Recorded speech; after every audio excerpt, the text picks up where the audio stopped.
brought you by Silver Pumps and Motors. Top quality और consistent performance के लिए सिर्फ सिल्वर पंप्स नाम याद रखना। సివిల్స్ ప్రిలిమ్స్ పాస్ అయి మెయిన్స్ పరీక్షకు వెళ్లే అభ్యర్థులకు ₹1,00,000 మరియు మెయిన్స్ పరీక్ష పాస్ అయి ఇంటర్వ్యూకి సిద్ధమయ్యే అభ్యర్థులకు మరొక ₹1,00,000 మొత్తంగా ₹2,00,000 ఆర్థిక సహాయాన్ని సింగరేణి యాజమాన్య సౌజన్యంతో రాజీవ్ గాంధీ సివిల్స్ అభయహస్తం కింద ఇస్తున్నాం।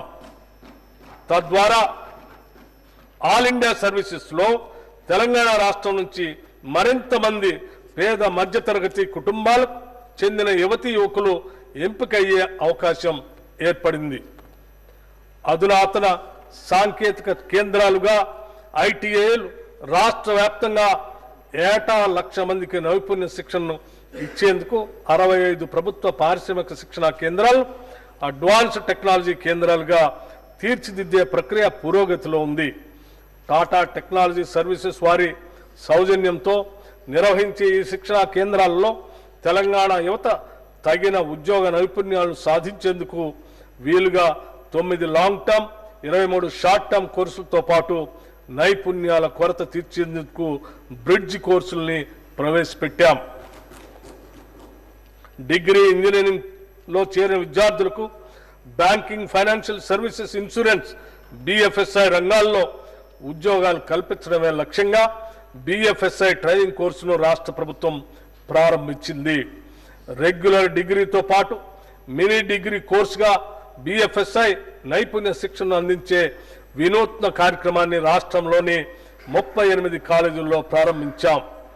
ప్రభుత్వం గుర్తించిన 18 ఇంజనీరింగ్ కాలేజీల్లోనూ 20 డిగ్రీ కాలేజీల్లోనూ చదువుతున్న 10,000 మంది విద్యార్థులకు ఈ శిక్షణ అందుతుంది। రాష్ట్ర వ్యాప్తంగా పట్టణాలతో పాటు గ్రామీణ ప్రాంతాల్లోని విద్యార్థులకు కూడా లబ్ధి చేకూరేలా ఈ కాలేజీల్ని ఎంపిక చేయటం జరిగింది। రాష్ట్రంలోని 119 అసెంబ్లీ నియోజకవర్గాల్లో డాక్టర్ బిఆర్ అంబేద్కర్ నాలెడ్జ్ సెంటర్లను ప్రభుత్వం ఏర్పాటు చేయాలని నిర్ణయించింది।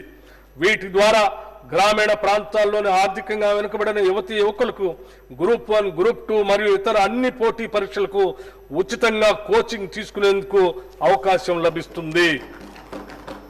యువకుల ఉద్యోగ అవకాశాలను ఇనువడింపజేసే వారి సాధికారతను పెంపొందించడానికి ప్రభుత్వం పరిశ్రమల శాఖ ఆధ్వర్యంలో తెలంగాణ డిజిటల్ ఉపాధి కేంద్రాన్ని పునరుద్ధరించి కృత్రిమ మేధో విజ్ఞానం ఆధారంగా నడిచేలా అనుసంధానించింది।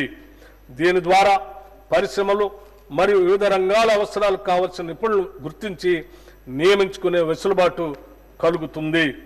ఈ బడ్జెట్లో కార్మిక మరియు ఉపాధి కల్పన శాఖకు ₹900 కోట్ల ప్రతిపాదిస్తున్నాం।